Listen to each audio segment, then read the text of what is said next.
প্রথম নাম্বার আমল, 1 নাম্বার আমল হলো রমজানের যেমন রোজা রাখো ওইভাবে আরাফার এরকম ভাবে 10টা রোজা রাখো।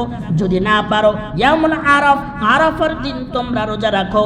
যদি এই রোজাটা রাখতে পারো আমি আল্লাহ পাক রব্বুল আলামিন তোমার একদম সগীরা কবিরা যেই গুনাহ রয়েছে, একমাত্র আমি আল্লাহর সাথে শিরিক করা ব্যতীত যেই গুনাহ, এই গুনাহ আমি আল্লাহ তাআলা তোমার আমলনামার থেকে বাদ করে দিব। 2 নাম্বার কাজ হচ্ছে আইয়ামে তাশরিক। আল্লাহু আকবার, আল্লাহু আকবার, লা ইলাহা ইল্লাল্লাহ, আল্লাহু আকবার, আল্লাহু আকবার, লাইল হামদ। ঈদগাহে যাব, আসবো, পড়তে পড়তে যাব। প্রত্যেক ফরজ নামাজের পরে ইয়ামুত তাশরিক আপনাকে পড়তে হবে। এইটা হলো এই জিলহজ মাসের 10টা, জিলহজ মাসের লাস্টের 3 দিন হচ্ছে আমল। জোরে বলি সুবহানাল্লাহ।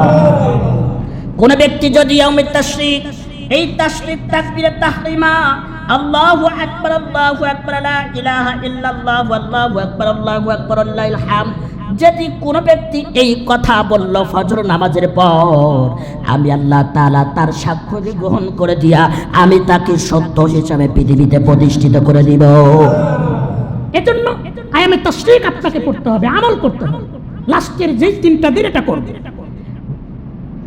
এই যে জিলহজ মাসের 10টা দিনের যেই 10টা আমল, তার মধ্যে 3 নাম্বার আমল হলো যেই ব্যক্তি কুরবানি করবে শুধু সেই ব্যক্তির কথা বলা হয়েছে।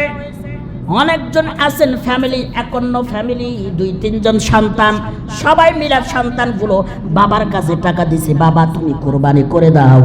বাবাকে তখন কি করতে হবে, যে এই আয়ামে তাশরিক যখন জিলহজ মাসের 10 দিন থেকে শুরু হবে, প্রথম দিন থেকে একদম কুরবানি যখন করবেন, এই জবাহ করার আগ পর্যন্ত আপনাকে সমস্ত নখ মোষ সমস্ত এই কাচ্ছাপ থেকে দূরে থাকতে হবে।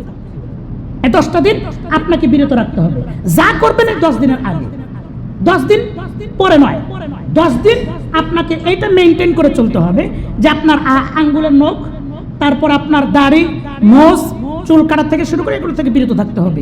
আল্লাহ রাসূল সাল্লাল্লাহু আলাইহি সাল্লামের প্রকাশ্যে হাদিস বলেছেন যে যে ব্যক্তি এই আমলগুলো করলো আমি আল্লাহ মনে করলাম ওই ব্যক্তি আমার জন্যই করতেছে। আর আল্লাহ যখন মনে করবে যে ওই বান্দা আমার জন্য করতেছে, আমি আল্লাহ তার উপর যদি সন্তুষ্ট হয়ে যাই, আল্লাহর সন্তুষ্টি পৃথিবীর চাইতে বড় পুরস্কার আর কি কি আছে? 3 নাম্বার আমল, যে ব্যক্তি জিলহজ মাস পাইলো অথচ আমি আল্লাহর জিকির বেশি বেশি করলো না, ওর চাইতে কপাল পরা পৃথিবীতে কেউ নাই। জিলহজ মাসের 10 দিন ওই ব্যক্তি বেশি বেশি জিকির করবে। ফাযকুরুনি আযকুরুকুম ওয়াশকুরুলি ওয়ালা তাকফুরুন। আল্লাহ পাক রব্বুল আলামিন বলেন, ও বান্দা আমার নিয়ামত পাওয়ার পর শুকরিয়া আদায় করো। আমি আল্লাহ তাআলা তোমার নিয়ামত, যে রিজিক, বরকত সব কিছু বাড়াইয়া দিব। সুবহানাল্লাহ কয় না? তাহলে 3 নাম্বার কাজ গেল। 4 নাম্বার কাজ হলো বেশি বেশি আল্লাহর জিকির আজকার করা। জুমার দিন আজকে জুমার দিন 1 ঘন্টা আগে আসলাম, কোরআন নিয়ে বসলাম, কোরআন পড়তে লাগলাম, আল্লাহর জিকির করতে লাগলাম। আল্লাহু আকবার, আল্লাহু আকবার, আল্লাহু আকবার, আল্লাহু আকবার, আল্লাহ আল্লাহ আল্লাহ, সুবহানাল্লাহ, আলহামদুলিল্লাহ। এই যে জিকিরগুলো করতে থাকলো, আল্লাহ বলল যে দেখ ফেরেশতা, দেখ তুই যাদেরকে সৃষ্টি করতে না করছিলি সেই বান্দাই দেখ আমার আমলনামা নিয়ে আমার জিকির করতে থাকে। এজন্য আমরা এই জিলহজ মাসের 10টা এই দিন আমরা বেশি বেশি জিকির করতে থাকবো। আল্লাহ আমাদের তৌফিক দান করুন, সবাই আমিন। 4 নাম্বার কাজ গেল। 5 নাম্বার কাজ, 5 নাম্বার কাজ হলো কুরবানির কথা বলা হয়েছে। যার সামর্থ্য রয়েছে সেই ব্যক্তি যেন আমি আল্লাহকে সন্তুষ্ট করার জন্য কুরবানি করে দেয়। আল্লাহ রাসূলকে বলা হলো, ইয়া রাসূলুল্লাহ, ইয়া হাবিবাল্লাহ, এই যে কুরবানির কথা বলতেছেন, এই কুরবানির হাকিকত কি, এই কুরবানির দ্বারা উপকার কি? আল্লাহ রাসূল বললেন, ও ফেরেশতা আমার, তোমাদের আদি পিতা হযরত ইব্রাহিম আলাইহিস সালাম থেকে শুরু করে আজ পর্যন্ত কুরবানি এসেছে, এই জন্য আমাদের উপরেও কুরবানিকে ওয়াজিব বা ফরজ করে দেওয়া হয়েছে। সাহাবায়ে কেরাম বললেন যে বুঝলাম, এর ফায়দা কি?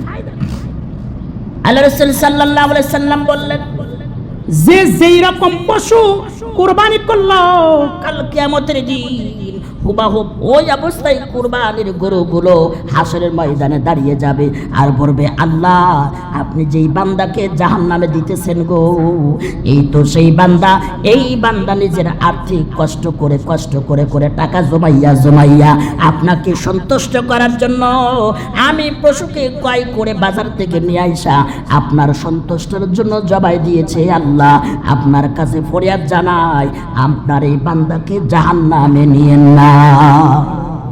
আল্লাহ বলবেন, যা বান্দা আমি তোর তামাম জিন্দেগীর গুনাহ মাফ করে দিলাম এবং তোকে জান্নাতুল ফেরদাউস নসিব করে দিলাম।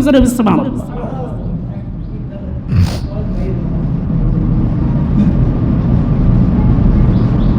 তাহলে এই হচ্ছে মেইন কাজ। দ্বিতীয় নাম্বার কাজ হলো